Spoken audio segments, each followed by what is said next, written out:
கிறிஸ்து இயேசுவில் அன்பிற்கினிய சகோதரர்களே சகோதரிகளே, மீட்பு இந்த வார்த்தையை அடிக்கடி நாம் கேட்கின்றோம், நாமும் பயன்படுத்துகின்றோம். இந்த மீட்பு என்பதை நற்செய்தியாக நாம் பெற்றுக்கொள்கிறோம். இந்த மீட்பை வழங்க வந்தவர்தான் இயேசு. எனவே அவரை மீட்பர் என்று சொல்கிறோம். எனவே இந்த மீட்பு, சால்வேஷன் என்ற இந்த மீட்பு எதை குறிக்கிறது, என்ன அது நமக்கு அர்த்தமாக இருக்கிறது என்பதை இன்றைய நற்செய்தி வாசகம் நமக்கு வெளிச்சமிட்டு காட்டுகின்றது. அன்புக்குரியவர்களே, பல நேரங்களில் நாம் என்ன நினைக்கின்றோம், மீட்பு என்பது வெறும் ஆன்மாவை சார்ந்தது என்று நினைக்கின்றோம். ஆன்மா, உடல் இரண்டையும் சேர்ந்ததுதான் மனிதன் என்ற ஒரு அடிப்படையான உண்மை. கிரேக்க தத்துவத்தின் அடிப்படையில் தான் முதலாக மனம் என்பது கண்டறியப்பட்டது, உள்ளம் என்பதும் உணர்ந்து கொள்ளப்பட்டது. எனவே தான் இந்த மனம் என்பதையும் உள்ளம் என்பதையும் சைக்காலஜி என்ற ஒரு தனிப்பட்ட ஒரு படிப்பாகவும் ஆராய்ச்சியாகவும் கண்ணோட்டமாகவும் கருத்தாகவும் முதலில் இவர்கள்தான் ஏற்படுத்தினார்கள். எனவே இந்த சைக் என்பதும் மனிதனுக்கு தேவையானதாக இருக்கிறது. எனவே உடல், ஆன்மா, இந்த உள்ளம் அல்லது மனம் என்பது, அன்புக்குரியவர்களே, இது மூன்றும் மிக முக்கியம். ஒன்று இல்லாமல் மற்றொன்று இல்லை.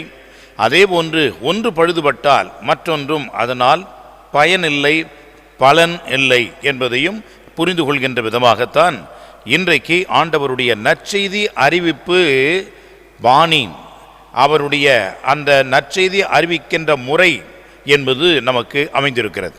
இதன் அடிப்படையிலே இன்றைய நற்செய்தி நமக்கு கூறுவது உடல் என்பதாகவும், சைக் என்பதை நம்முடைய மனம் என்று சொல்கின்றோம் என்றால், உடல் என்பதை கிரேக்கர்கள் எப்படி சொன்னார்கள், சோமா என்று சொன்னார்கள்.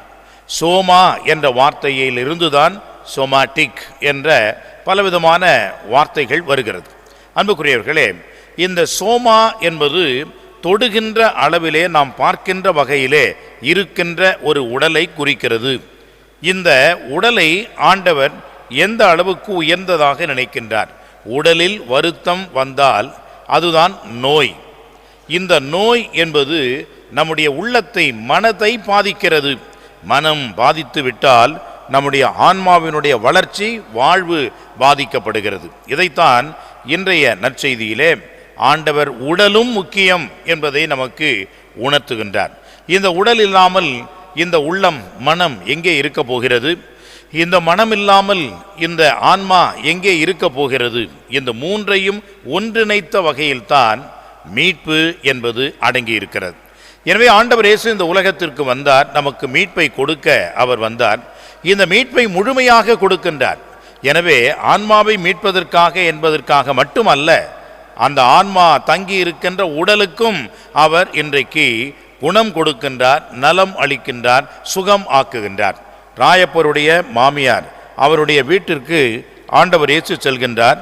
அந்த பெண்மணியை அவர் குணப்படுத்துகின்றார். காய்ச்சலாக அவர் கிடக்கின்றார், உடல் நலம் இன்றி அவர் இருக்கின்றார்.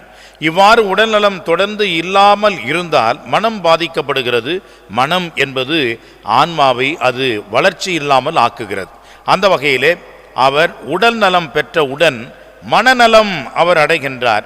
அவருடைய உள்ளம் உறுதியாகிறது. எனவே காய்ச்சல் அவரை விட்டு நீங்கியது, உடல் நலம் கிடைத்து விட்டது.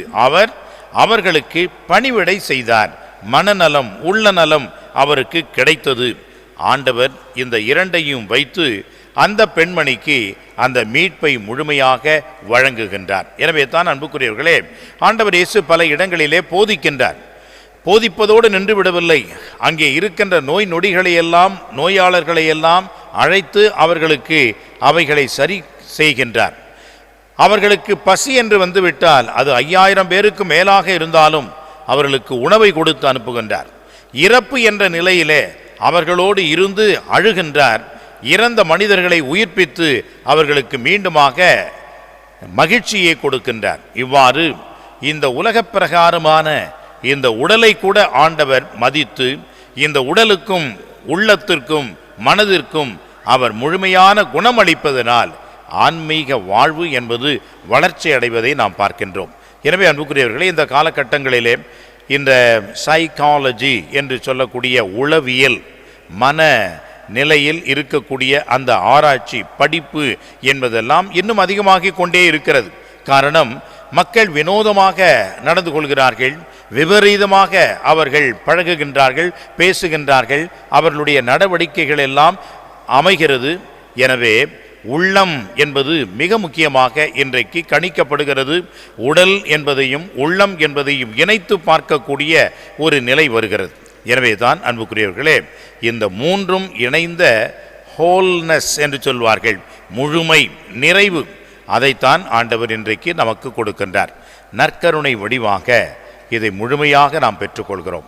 ஆண்டவர் நமக்கு உடலுக்கு, நம்முடைய உள்ளத்திற்கு, நம்முடைய ஆன்மாவிற்கு உணவாக, மருந்தாக, நமக்கு புத்தெழுச்சி கொடுக்கின்ற ஒரு அற்புதமான அருட்சாதனமாக அங்கே வருகின்றார் என்பதை உணர்ந்து இயேசுவை நாம் உள்வாங்குவோம். அந்த உள்வாங்கிய இயேசு நமக்கு உறுதியான நம்பிக்கையையும், உடலுக்கு உணவாகவும் மனதிற்கு நமக்கு ஆறுதலாகவும் இருக்க தொடர்ந்து வேண்டுவோம். ஆமென்.